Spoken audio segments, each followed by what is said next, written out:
All right, we'll call to order tonight's regular meeting of the Board of Commissioners, November 14th, 2017.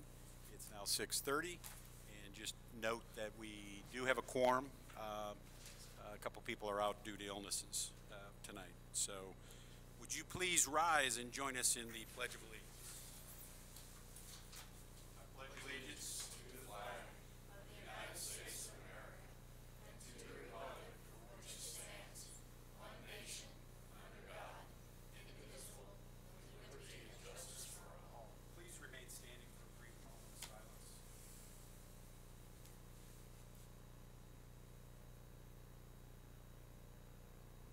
Thank you.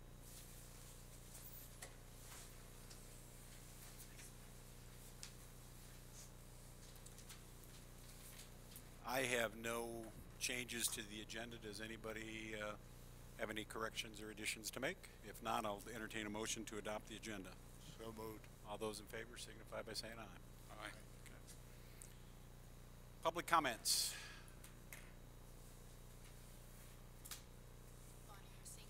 Bonnie Rasenko.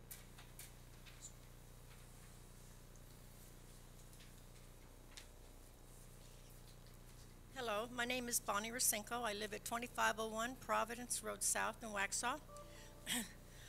I'm here tonight to address the new guidelines and policy that you have created for people to obtain and request public records. After reading the 3 pages, I ask the question, are you making it easier for the people to obtain the records, or is it easier for you to deny them? Now, I understand that these guidelines and policy was initiated because a citizen or citizens have requested volumes of information and documents that took many hours to retrieve, and it was stated that the cost could purchase another police car. Obviously, I was a little shocked at that because I didn't realize that it would take that much paper, but however, it got my attention.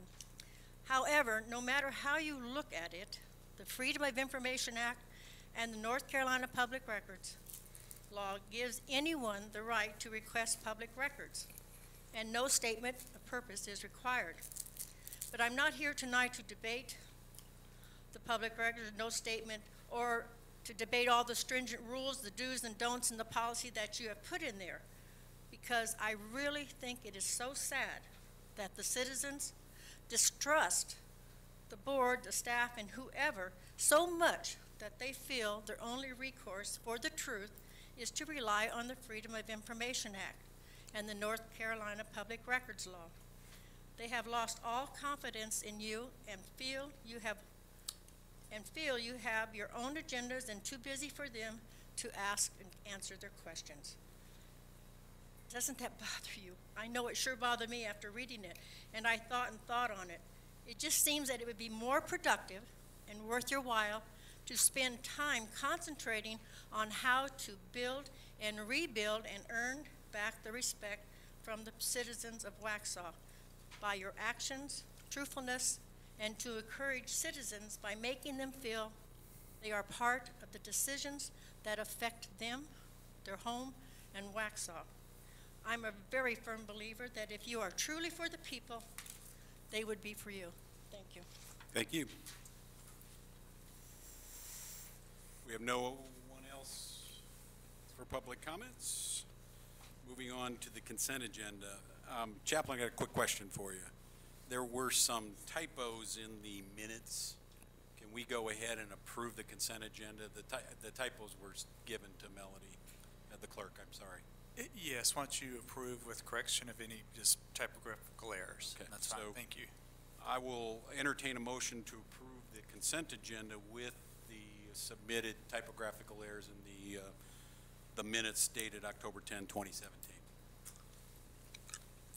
I'll make that recommendation. Okay, we have a motion on the table. All those in favor signify by saying aye. Aye. All right. Reports. Commissioner Fitzgerald.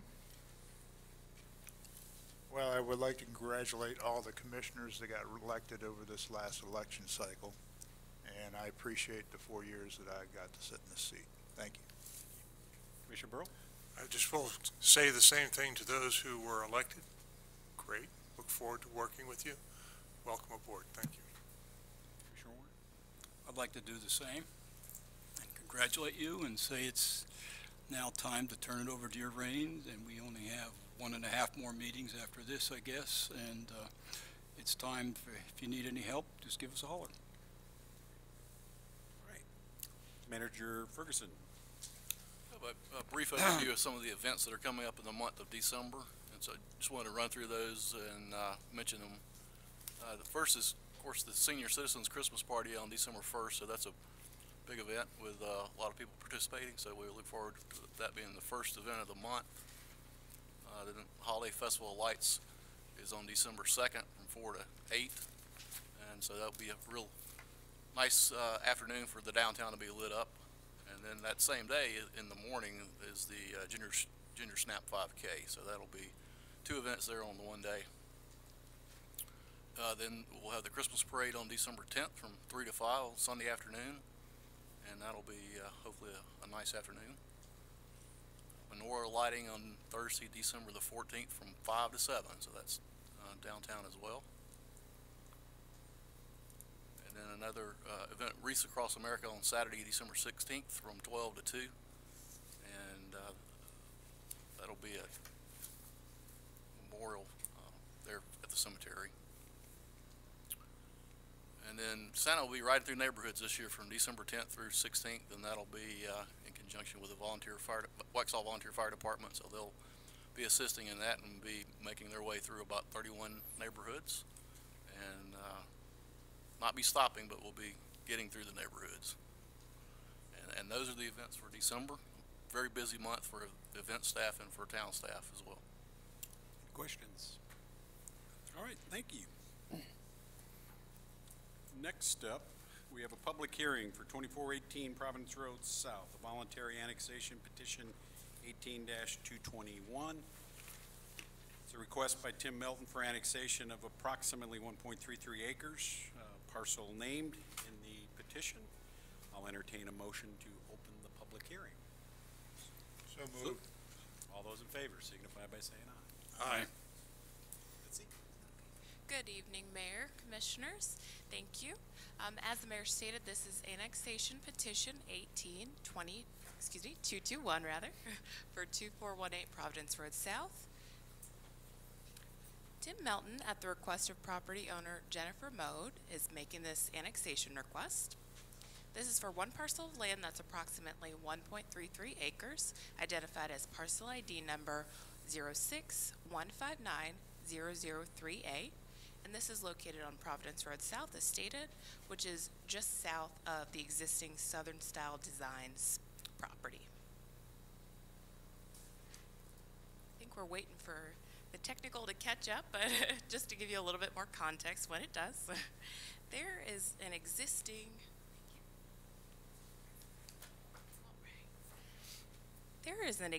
small single-family home on the site, and as you can see, in that area, it is surrounded by mostly large tracts of land to the south and west, with some small single-family homes and some vacant land as well in that area. Okay, a little bit of context regarding the zoning. This property is currently in unincorporated Union County, and it is zoned Union County R40 single-family residential. It's surrounded in the red identification by some CUC3 parcels. It is also located near the Providence Grove subdivision, identified in the CU yellow properties up top. And to the east, it is located there by Providence Grove. And again, it is located just south of Southern Style Designs, just to give you a little context about that. In accordance with all of the state laws as required, the public hearing for this meeting was published in the Enquirer Journal on Friday, November 3rd and Friday, November 10th. The requested action for tonight would therefore be to close the public hearing, and we would, at the next Board of Commissioners meeting on November 28th, ask for a motion to approve or deny the annexation petition. And with that, I open the floor for any questions for myself or for the applicant. Does anybody have any questions for Ms. Small? Does the applicant wish to speak? Melton. My address is 8209 Victoria Lake Drive. I live in Victoria Lake, which is right up just past Newtown Road. Lifelong resident of Union County. And we're petitioning on behalf of a homeowner that would like to have a change of use there. And it would be something that would be well embraced by the town of Waxhaw. We're not at liberty to discuss it currently at this moment because we're under a confidentiality agreement. However, I think everybody would be well pleased when we go for the formal rezoning on the property, if accepted. Appreciate your consideration. Any questions for the applicant? No. And Ms. Schuler, we have no one signed up to speak? That's correct. With that, if there are no other questions, I'll entertain a motion to close the public hearing. So moved. All those in favor signify by saying aye. Aye. Thank you. On to new business. Gray Byram Road intersection improvements at Highway 16. Quite a paragraph there. I won't read it, but basically, Mr. Ferguson, town manager, is going to talk to us about some exciting news on the a well-talked-about intersection. Okay. Yeah, this is a project to make improvements to Gray Byram and 16, and it's a little bit different than the project that's been talked about in the past, because the project that was discussed in the past has been a longer, larger project that would actually have a realignment of Gray Byram Road and have a more significant right-of-way impact there. The DOT, in conversation with the town, indicated that the intersection might be eligible for a spot safety intersection improvement, which would be a lot quicker and would be not as extensive of right-of-way acquisition, but really time is of the essence to make some improvements there. So the state's project would include turn lanes on 16 and turn lanes on Gray Byram. The town initiated contact with the state about including traffic signals in that particular project, and this agreement memorializes the agreement between the town and the state to move that project forward, and it also gets to a cost share agreement on what the state's paying for and then what the town's obligations would be. Basically, the state would be paying for the right-of-way acquisition and the turn lane improvements, and the town, in essence, is paying for the traffic signal installation. The town is also contributing to an additional 50 feet of lane distance for the lane on 16, so that fulfills a requirement that was already in place. The funds that are used to pay for the project have already been received by the town, and those are from developments that have been approved in the past. And so this intersection was one that was targeted for improvements. The town's obligation is roughly $83,000, but that does not include right-of-way costs, and so those costs will be determined at a future time. The three actions in front of you tonight, one relate to the contract with the DOT, and then two are really budgetary in nature. So I'll start with the first, the contract with the DOT that we're asking you to take a look at tonight and to approve. Is a standard contract with the DOT, and it's approved by the Attorney General. It's really not subject to a lot of modifications on our end, and DOT essentially notes that in their correspondence to us. We do ask that the board consider approving that with a caveat that the manager would be able to tweak some final language if we can get the DOT to acknowledge a few of the points that we would like to have clarified on right-of-way. We'd like to have that modification made if possible. If not, we really don't want to hold the project up until several months down the road trying to go back and forth on language. So that's the first action that's on the agenda, and then I'll wait for the second two items after you've deliberated on this one. Any initial questions for Manager Ferguson? Commissioner like Burrow? Yeah, I'd just like to ask, and I think I know the answers, but help me out. Several years ago, it was talked about making a similar improvement to Gray Byram with, the temporary traffic lights and the widening and, but a minor improvement. And then that was set aside in favor of the realigned intersection that, had other things going on with it, developments and a lot more money and so forth.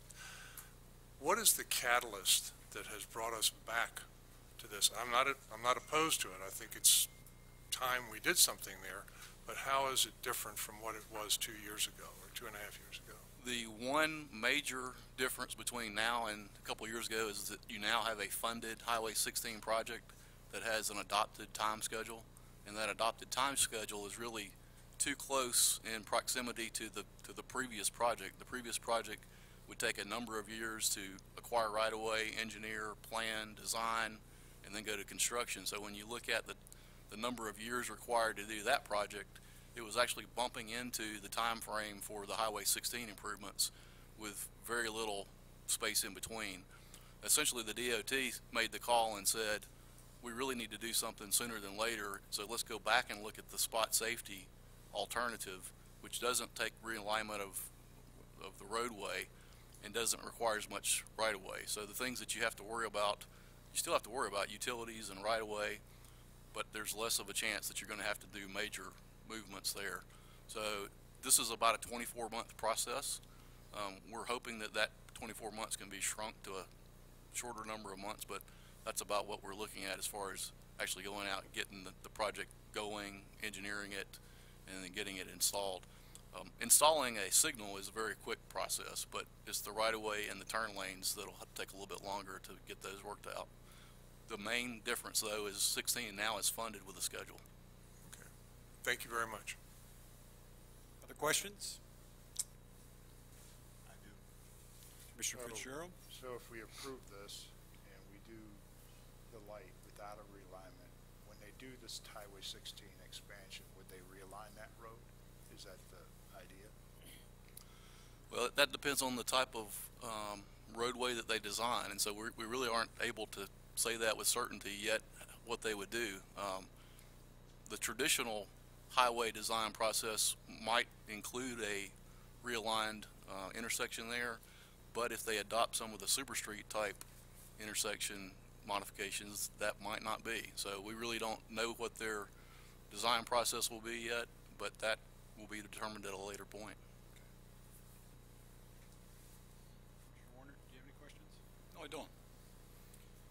Okay, with no further questions, I'd be happy to entertain a motion to approve the municipal agreement made by and between NCDOT and Town of Waxhaw for improvements to be made at the intersection of Gray Byram, with the stipulation that we authorize the manager to make to negotiate minor modifications to the contract as needed.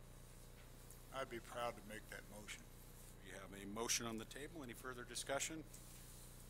All those in favor signify by saying aye. Aye. Ayes have it. Want to continue, Greg?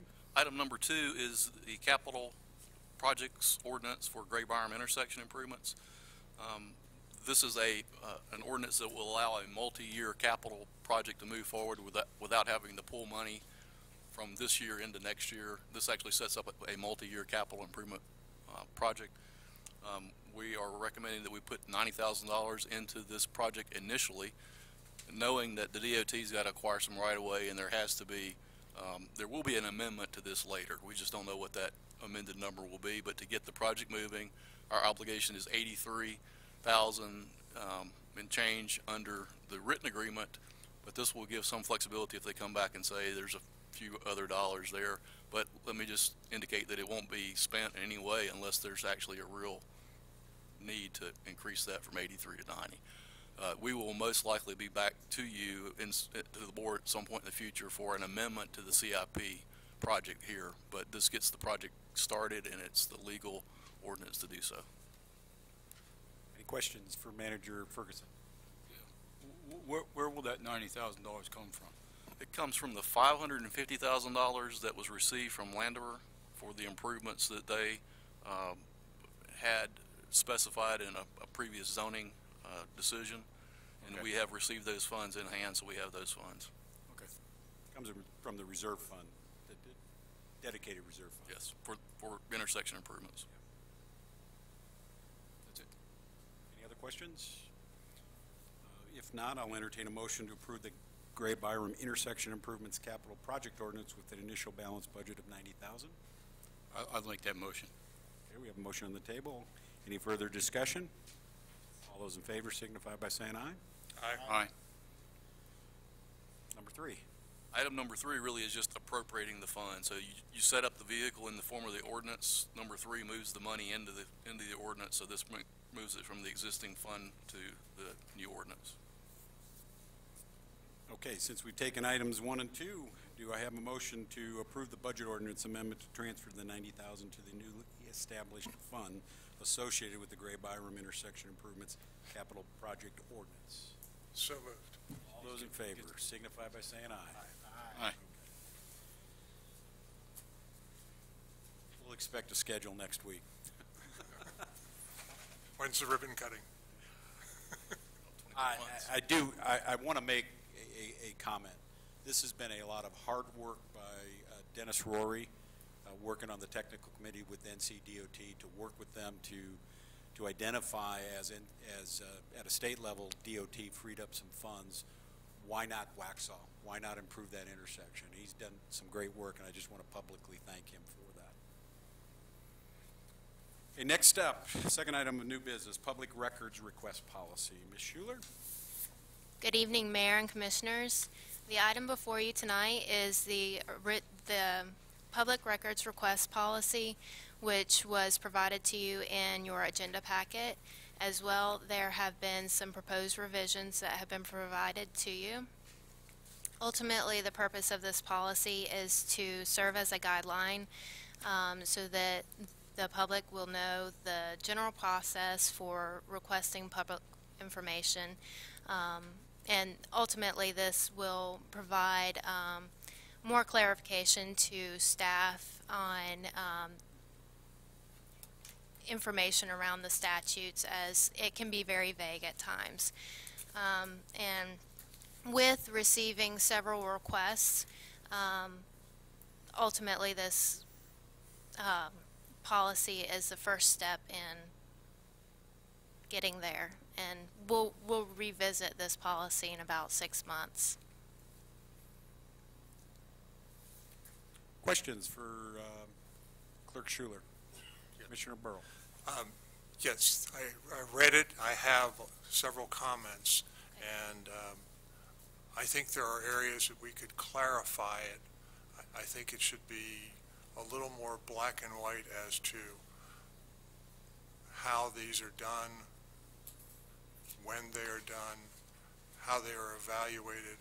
I don't want to look to holding them up, but I want people to have a clear understanding of what it is, how they go about making the request. And there's some of the language in here that I think is a little inconsistent. And I'd like an opportunity to square that away. Okay, sure. So would you Well, like... Let's discuss it then. Okay. I mean, Okay. do it out in public. Okay. When you use terms such as promptly or reasonable period of time, I never really liked that. It's almost a lawyerly approach. I would like to see us establish time frames and for requests. And I know you'll have different size requests. You'll have some that may take you 10 minutes. You'll have some that could take you a month and a half. We need to distinguish between those so that whomever makes that request, you have a certain amount of time to respond, to evaluate that request, and come back and say to them, this is going to take me a month to pull all of this, or I can have something ready or a part of it ready next week, and so forth. But there really needs to be a schedule determined by you within a certain amount of time, and then the requester should be able to get that information and either agree with you or not agree with you, but work it out with them. And maybe it is, as it states later on, it will be done in stages, because they may not have time to come in and go through 20 days worth of paper or 10 days worth of paper, but you have to set up a mutually agreeable schedule as to how it would happen, and I don't see that in here yet. And that just leaves problems for the town, and it leaves problems for the requester. I mean, it leaves it up in the air, and then that is a source of a conflict or a source of a misunderstanding. There are comments in here that, So let's try to help Okay, yeah. Melody, because she's pulling this together. I think the two of you came up with this. So the statute's very vague. It says respond in a reasonable amount of time. You're suggesting that we clarify what would be a reasonable amount of time to acknowledge the Right. request, and whatever that is. right, I don't know this. I don't know if we've been given any guidance on that or anything, but you're just asking for clarification to acknowledge and then to fulfill the request. Is that correct? that is correct. Do you have an opinion on that? Yes, I mean, it does follow the statutory language, and we certainly want to comply and move things along as quickly as we can. Right. We do want to avoid situations where the clerk is out of town, or she's got another project, or we miss something inadvertently. So we want to have a policy that is a great guideline, workable, protects the citizens, because the mission statement and the law, these are the people's documents. We could have language that, normally the clerk will, attempt to respond within X number of days, but I don't want to pigeonhole the town and have us violate a policy because someone's sick, and then have that come back. But we can have something that we will, normally a response will be made within. I think there's we It can actually clarify does- there's four business days, and I think we can. It does clarify that 4 business days generally, and that is our guideline or our goal generally. But however, whenever we receive a large request, that is what kind of causes that conflict. How do either you or the requester distinguish between a small request and a large request? Ultimately, that would have to be determined upon the request, and we would have to review it and then get back with them. That's my point, and I think you Okay. just said the right Just thing. When that you in get the there. request, in my mind, you need a period of time, and it may be a very short period of time, to evaluate how long this is going to take. And then there needs to be an agreement between you and the requester as to how this is going to take place. How many days you think, how many weeks you think, how many minutes you think. And that Well, way there's, a little bit of clarification. okay, We have an obligation to fulfill, statutorily, to fill a records request. absolutely. It's a reasonable expectation for, and I think she has it in here, clarification, denial, redaction, et cetera, that basically if there's confusion, the clerk's office would go back to the requester and try to refine it and work with it. Yes. I'm not sure. Right. I'm not sure you can streamline that anymore. I mean, if somebody has a request, you have to get the clarification, and then however long it would take, you'd share that. And I think that's in here. It is. I mean, let's start from the beginning. I think you guys are bringing this together because, and this came from the League of Municipalities, the number of requests statewide for public records. It isn't a Waxhaw phenomenon. It's a phenomenon across the state, actually across the country. And so what has been a consistent theme back is that the statute's vague, and municipalities and counties are setting expectations so there's better understanding of the town. Not less understanding, but better understanding, so the expectation's set. I think that's why you two are, it was brought up at the league conference, and I think that's where you guys are headed with this, correct? I mean, That's correct. okay. Yes.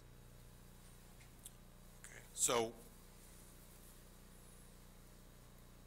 keep going. Okay. Other- The next thing that I would like to ask about, in the next to last paragraph on the first page, the requester does not have to put the request in writing, and I agree with that. That just makes clarity a little more difficult, but I think you can handle that. The town's general policy is to ask but not require requesters to submit their record request in writing. If an anonymous request is submitted, town employees have no obligation to protect the identity of the requester. That's been removed. Okay, Yes. that confused me. It was, yeah, we get it better in both sentences we worked Yeah. on. The replacement of the town policy now reads, in order to facilitate the process, the town requests, but does not require the requester to submit their records request in writing to a town-provided form, and then it stops. So we can't mandate it because of the law. Right. But we're saying it's going to help everybody to facilitate that, so we're going to request it, and then we added the language acknowledging that we do have a form to help with that. Great point. I think we've got it a little bit clearer now. The next thing is in the next paragraph where it says, in processing the request, the town does not have an obligation to create new records or perform a search for information in the town records. And I was kind of confused by that. I mean, I can handle what's that a new one. record or perform a search? We get requests all the time that will ask for the town to basically go through it, and people have specific questions. We have a duty to provide documents, but we don't have to go through and conduct research and go and find and highlight answers. We will when we can. We want to cooperate, but a lot of people, and sometimes this is businesses, and they'll go and they'll want to know, please give me the names and addresses of, and they'll want specific things. We can provide them a document, but we don't have to go research all of our documents, extract information, and come up with answers. The public records law is about providing the records, not about having staff go through, which could be, provide us a copy of the minutes where this was approved. Well, if it was 4 years ago, we might try, but we might not be able to find you.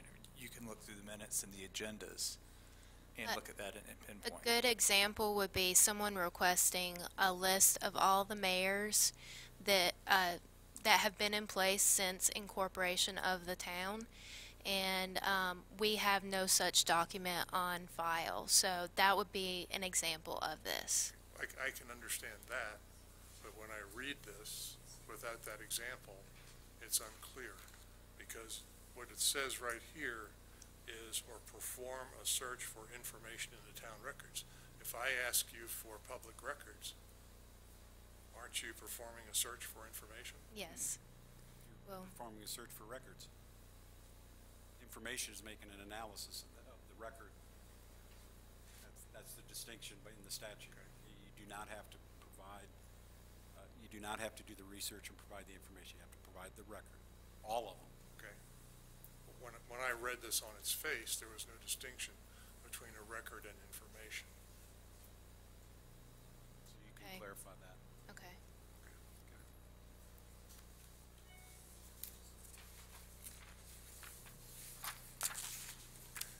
Anything else? Yes. Sorry. Keep going. Okay.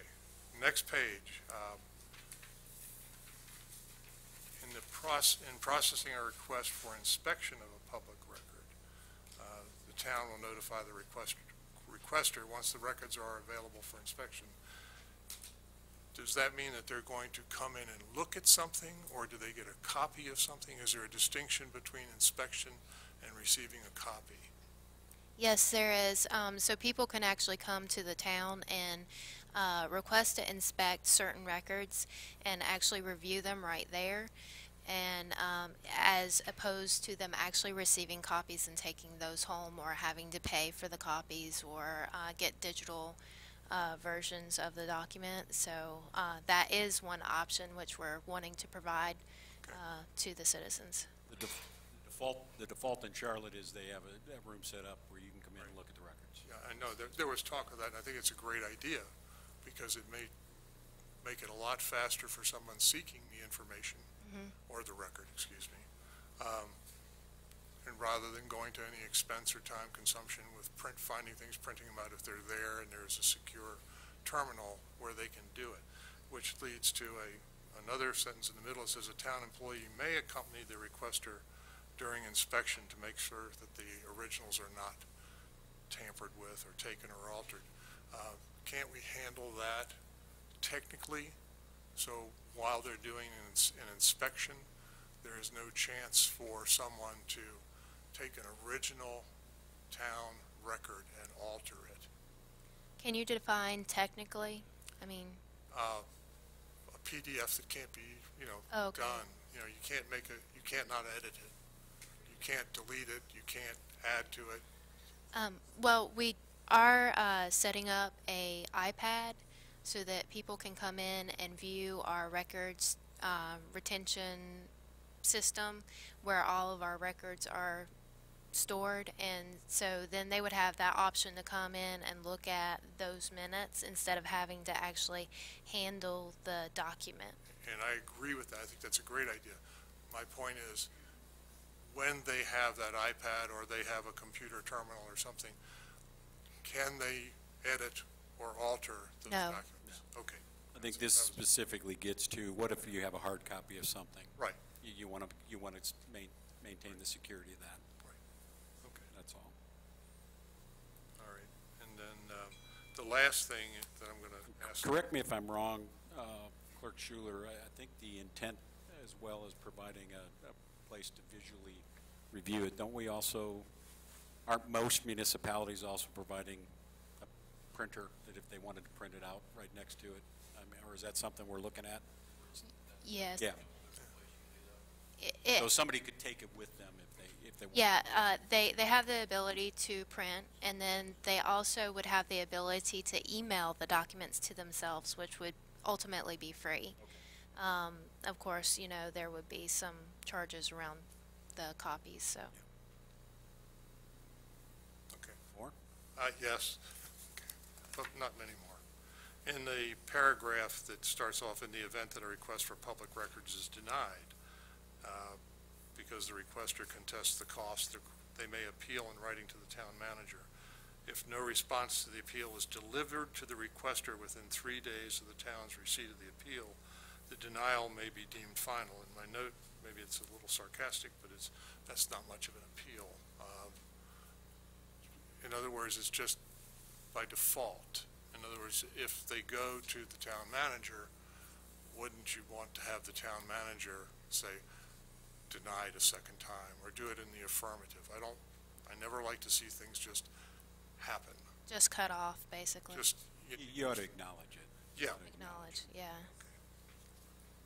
And render a decision. yeah.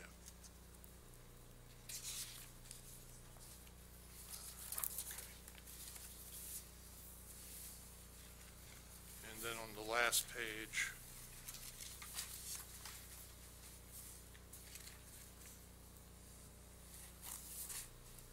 when the third paragraph down says, when possible, electronic records will be sent via email at no charge. Otherwise, electronic records will be produced on a flash drive and provided to town. Okay, what came to my mind was there had been a records request for my emails, and I was never notified that that request was made, nor did I ever have the opportunity to see them. Is that something that is part of this? Is it a separate town policy? I know that when your emails were requested, Steve, you were notified, and you spent days and days and weeks having to review them. Do we have that as part of the policy? This, no, and perhaps it should be. This is more of a policy for the public. We have separate document retention policies. We have adopted policies to ensure when we destruct them in accordance with the North Carolina statutes. But we can look at those because there are separate internal guidelines, and that's where employees are informed of their duties and obligations to maintain records and what a public record is. And you have temporary records that have no permanent use that can be summarily destroyed. Those are usually like calendaring invites and things like that. But I understand what you're saying, and that is a separate policy that we need to look at. Yeah, I would say so. It's operated in two different ways. Well, the request that was made to me to look at it was because I serve on the League of Municipalities, and they are governed by a different set of statutes in the state of North Carolina. And so we had to have their legal counsel weigh in on how do they view the records. That's why I was asked the question. I have no right to go through, other than if a Social Security number or anything like that. I'm no different than anybody else. But I wasn't even afforded that opportunity. They were just sent out.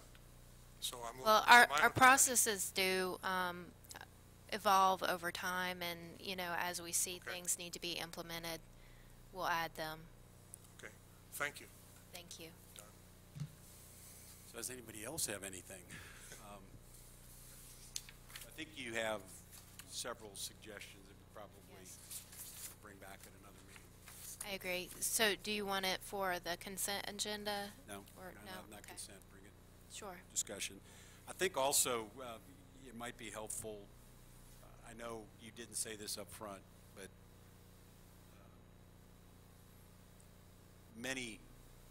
majority of municipalities are going through this. And you did, I believe, research a number of municipalities and how they're approaching it or have approached it as well? Yes. correct? Okay. Yes, I have. I have one more comment, please. Yes.